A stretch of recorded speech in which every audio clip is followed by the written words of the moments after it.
Good day, YouTube. Back with another project here. And as you can see from the pictures, I've decided to remove the radiator fan shroud here. And I'm kind of using this piece as a test panel also because I've decided to do something different with the sublime green that I have. Going to do a slight color shift to it. But back to this part here, you can see that it has black paint. I'm not sure if this is the first factory paint that was on this part. But on top of that, there's buildup and there's just corrosion from over the years of this part just being inside the frame of the car here near the fan and the radiator. But we're going to treat that. I have a little sponge block here that I believe is a 180 grit. Now what I want to do, I want to get this sanded down to the close to the metal as best as possible. My plan is not to remove the paint completely, but just give it a smooth surface. And in the process of doing that, as you can see, we have rust underneath our paint here. Now this has to be addressed because we cannot just paint over rust, even if it's a little, because rust multiplies if it's not treated. And we don't want that rust to actually build up and start to corrode our new paint, which we've applied to the part here. So I've decided to give it a bath in some muriatic acid here. And as you can see, it's penetrating and it's also killing that rust. It's bringing the good clean metal back. And at the same time of doing that, I've just learned to always treat the metal with a little bit more of extra attention when it comes to spraying muriatic acid, because that rust most of the time will find its way back due to the environment. So I'm using the Total Boat Rust Treatment here, which I purchased from Amazon. And this just slows down the process of that rust trying to come back. And as you can see, we have a much cleaner surface here. But after a day of letting the part sit, as you can see here, that rust found its way back because the panel was just not treated. So this is actually what happens when you let metal sit. Depending on where you're at, I guess, that rust just found its way back. So I pretty much had to do a change and a shift here to the process that I was doing. I've decided to actually bring this part down all the way to the metal. And upon doing that, you can see there's a lot of pitting. And deep within that pitting, there's just rust buildup also. Now this is the material that we're working with here. I have the Eastwood epoxy primer. This is a direct to metal primer, so this will be a good add-on for the part here. And I also got the Ryobi Minimite 5 set up. Now because I'm bringing this down to the metal, this time around I do not want the part to sit for another day. So right after getting this down to that clean surface metal, I've decided to spray the primer so that it maintains the good quality of the metal, so that there's no corrosion or rust that will actually make its way back to the part. So I'm giving it a good wipe down with some degreaser, get all of the grease, the oil from my hands out so that the surface is nice, tacky, and ready for a primer here. Now we're just setting up our gun, and in this part, you always want to make sure that your parameters are set right. You don't want to apply paint and you get a quick run in your first spray down. So you want to make sure that our parameters are set right. And because this is not a flat surface, gotta be a little bit more creative with how I'm applying the paint here. As you can see, it's just minor sweeps left and right. Now because this is square shaped, and I also want to paint inside of the panel, we also have to angle our gun in different positions here. But the good thing about the 3M PPS kit it comes with a suctioning cup that actually attaches to the air hose. It has a different line for that, and this allows for the gun to be held in different directions, also upside down, and it still allows for that paint to be pushed out of the gun by the pressure. But we're getting some good atomization here, and the thing about the primer, it's much thicker than paint. But with the Fuji Minimite 5 here, I'm having no issues with pushing that paint out. And as you can see, we got good surface coverage here. This is a white primer, and I believe it'll actually help bring out the color of the sublime green that I'm going with here. But this is just one coat, and I've also examined it, and where I had little light spots, I did give it a quick pass through again, but pretty much just one solid coat here. And as you can see, we got good coverage. Everything is covered. And also, because this primer, it's a build primer, it's actually much thicker than paint.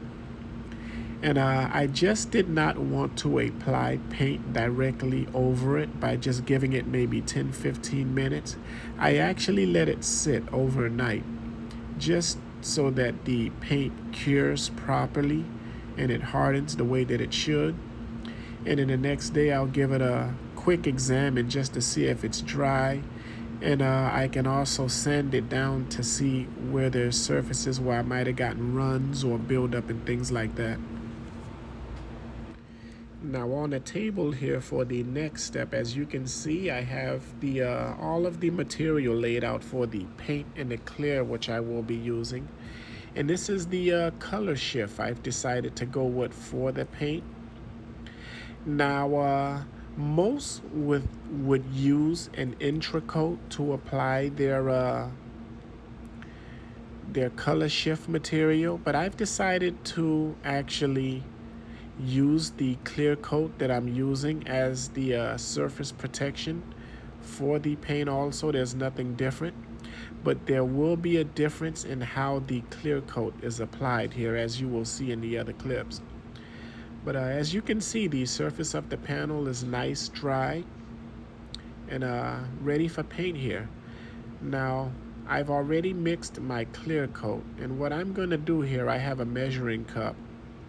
And you want to make sure that you always keep your measuring add-ons equivalent, that you don't change.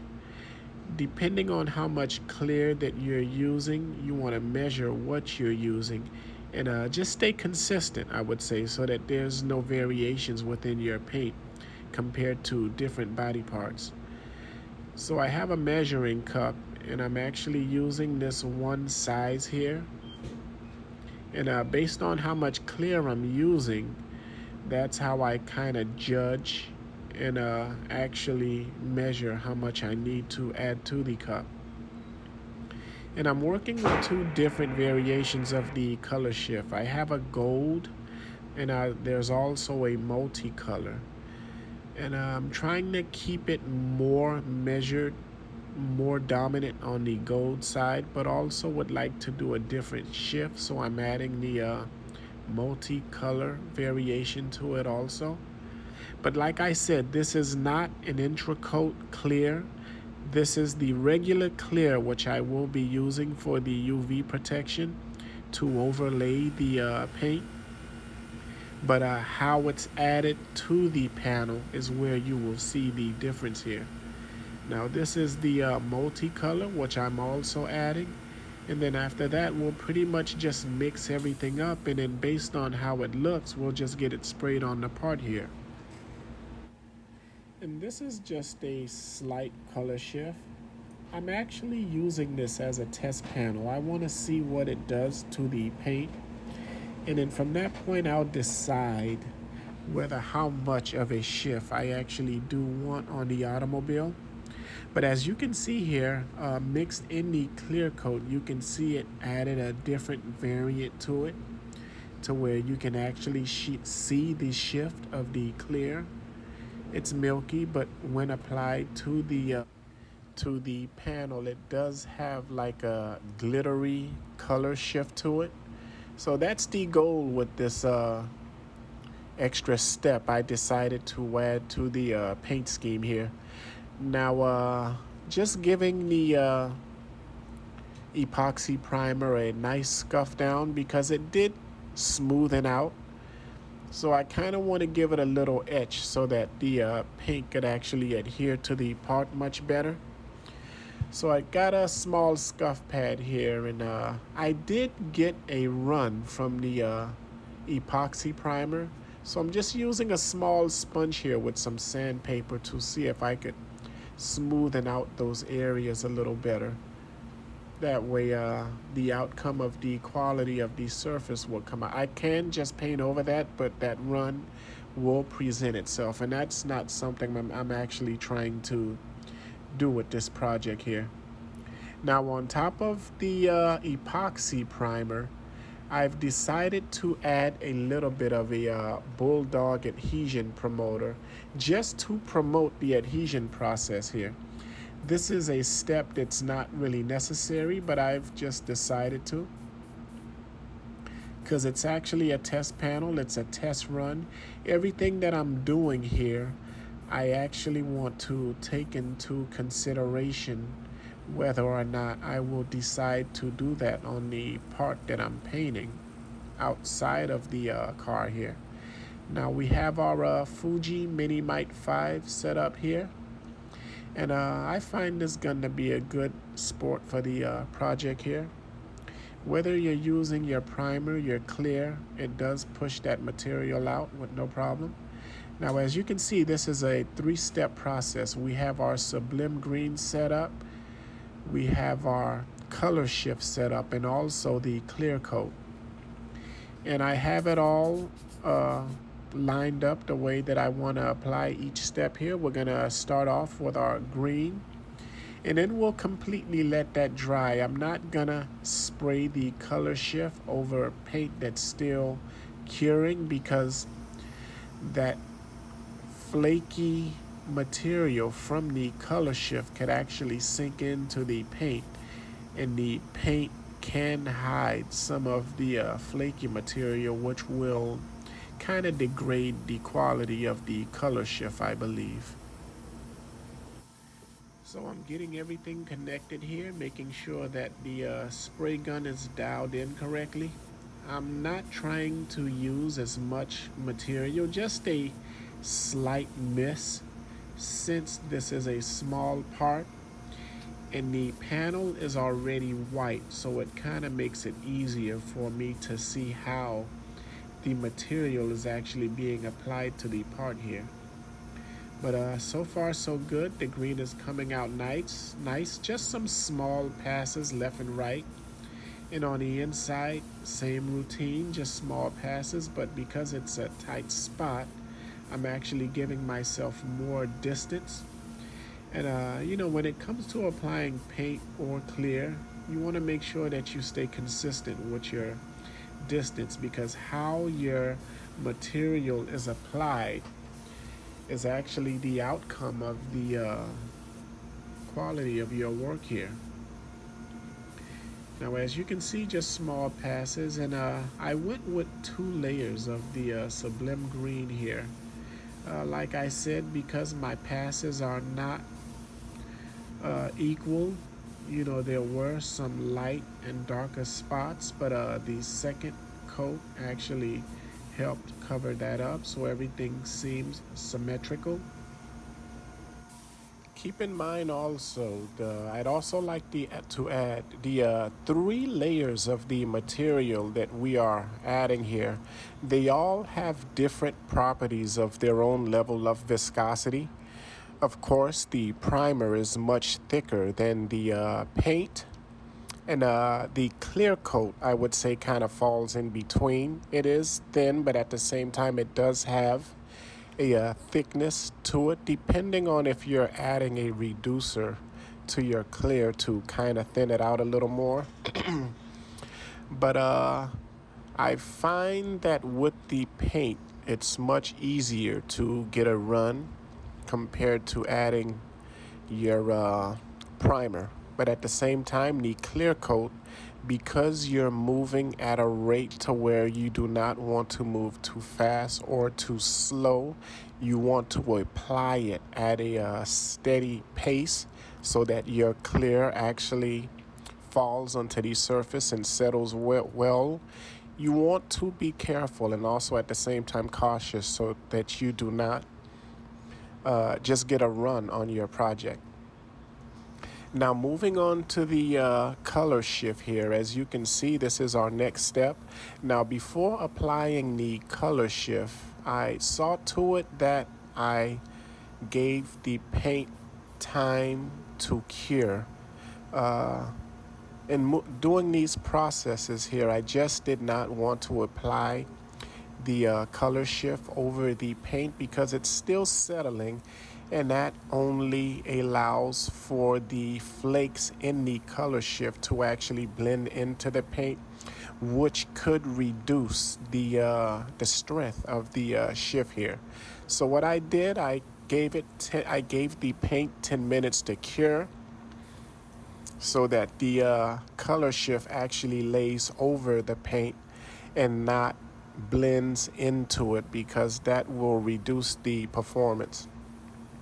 And also, because this is a clear coat surface, it's not an intra coat, I'm applying it to the paint much different from how I would apply clear coat. Yes, it is a clear, but at the same time, depending on how you're applying that clear, that will also show the outcome of the quality of the clear. So I'm only using this clear so that I have some sort of material to lay the color shift on.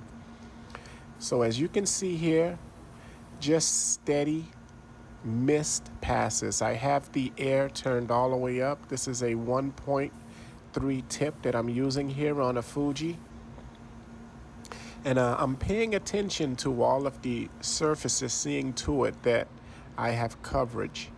And as you can see here, all of the areas are covered well. And from this point on, I'm actually judging, seeing to it if I do want to apply another layer of the color shift. And you have to be careful because it's all in judgment here. I can, but the more layers of the color shift that I do apply, it reduces the color scheme. So it actually starts to reduce the green pigment of the sublime green here. So that's another thing to be careful with. This is just the scheme that you're trying to produce. You don't want to lose the actual color of your base coat. So it's a sublime green that I'm going with a slight color shift.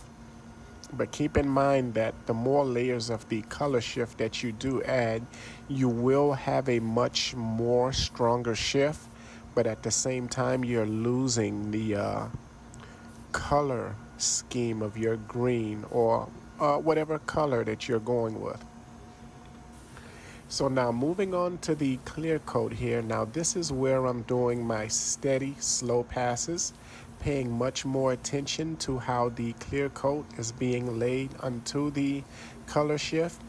And in between this process also, I also gave it about 10-15 minutes. I did not just lay the clear coat over the color shift. I gave it time to actually cure because I am not trying to allow the clear coat to actually blend into the shift. I'm giving all three parts their own curing time so that they cure, so that nothing blends into each other. It's actually 3 layers, but they're all 3 independent layers that's playing their own part here, and they're not blending in. Now, I also did speed up the pitch to the video here, so never mind how fast everything seems to be going. I'm actually taking my time, seeing to it that all layers are completely symmetrical when it comes to clear, making sure that I don't miss any spots. But at the same time, if I'm doing a 100% coverage on one side, That's the same amount of coverage I want to do on the other side. And like I said before, this is a difficult part because there's so many different layers, different angles. So I find myself trying to position in ways to where, it's kind of difficult to get into. But as you can see, we have a good layer of clear coat. I'd say I gave it about 2 runs here. It's kind of hard to say, but if I was to have to give a number, I would say 2. Because it's not a flat panel, so I kind of did one pass, and where I kind of paid attention to, saw that it needed more, I did do that. Now, as you can see, the clear here, it's still wet, still curing. We'll give it some time. This part did have a lot of pitting, so never mind the inadequate levels of clear that you see there. We'll give it about 15 minutes and it'll start to flow out a little better, give it a much glassier look. But as you can see, deep within the sublime green here, you can see our flakes to the color shift. And it presents itself very well. We have our sublime green, but at the same time, we have our shift that's giving it a different appearance here. And at the same time, our clear coat that's giving it the glossy look, which I was trying to achieve. And we'll take this outside just to see what actually happens out in the daytime. We was getting some rain here, so it's not as bright as I would like it to be outside to see if it actually does something to the shift. But as you can see here, just being in different shades of light, the green kind of does look different. And that's what I wanted, just in different environments for it to kind of appear in different colors. This is not a deep shift that I gave it here, but as you can see, judging on how you're looking at it, it looks as if it has like a yellow shift, and even in some parts moving on to like a pink. And nothing deeply in depth like rooted, but it does have a slight shift to it. Now bringing it back inside, I'm giving it time to clear, and as it starts to clear, the paint actually flows out a little better, and it gives it the glassier look here that I'm trying to achieve. Now, as you can see here, YouTube, the quality of the paint and the color shift with the clear coat actually came out real great over this metal panel. But also presenting itself is the pitting, which was already on this metal, and that's just something, with putty or body filler, I could have corrected that by just giving it a nice smooth shape down. But other than that, it actually came out real great. You can see the sublime green, and also on top of that, there's a slight shift. Now, moving on also, I also wanted to add, this is a project which I've already painted, but I've decided to pull it back out and give it that same process, which I've done with the radiator shroud. Now, there was no rust, but I did end up having to sand some areas down. I completely had to remove the clear coat because I did not want to paint over that. So what I've done, I removed the clear coat, and I've also sanded down some areas which I thought that was not leveled right, which I've actually could have probably sanded down to get a much smoother surface. But as you can see, it's green, but I've decided to also white primer the surface of this radiator support, because there are lots of areas where I did go down to the metal again. So there is a variation from the metal to the paint that even with the sublime green, that would also show. So I kind of wanted to layer it with something where it would be a bit more symmetrical and not give the paint a hard time to actually present itself over the metal surfaces and also the surfaces where the paint was already added. But just giving it a light touch up here. That way everything is nicely symmetrical. So when I lay the paint, there's no variations, like I said. So just a small mist of the primer. I think I believe I gave it 2 coats. That way everything would level off a little better. And then what I'll do, I'll let it sit. This time I did not let it sit overnight since I was not laying a heavy coat of the primer. I believe I just gave it a light mist of 2 coats. And I let it sit for like, I believe, an hour. And then I did not just lay the paint. I kind of did a quick examination and I checked everything just to make sure that it was completely cured, because I did not want the paint to dye into the primer if it was still curing here. So it's multiple layers, but at the same time, I'm not allowing each layer to kind of dye into each other. Now, as you can see with the light passes of the primer here, kind of got all of the coloring a bit more symmetrical. That way there was not any problems or patchy areas with the Sublime Green. The application of the green paint will lay down a little better. It'll just flow out much more symmetrical, and that's something to be careful with because it's a thin layer of paint. So at times the variations may look a little different if you actually really do pay attention to it.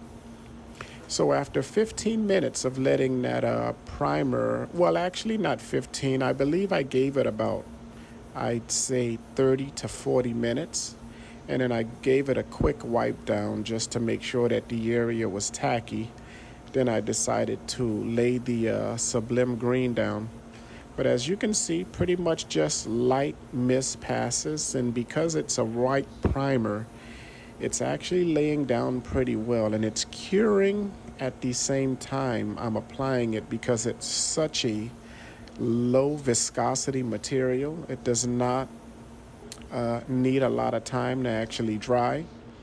But as you can see here, everything laid down well, looks nice, shiny. This is a single stage paint, so it did have clear coat already mixed into it. That's why it has the shiny appearance. But once I do the color shift, and because I'm not laying that color shift down as I would normal clear coat, it will have a bit of a dry look to it, I would say, or a dull finish. But the shift will present itself. But as you can see here, the layers are nicely covered. It's shiny, and there's no patchy variations here.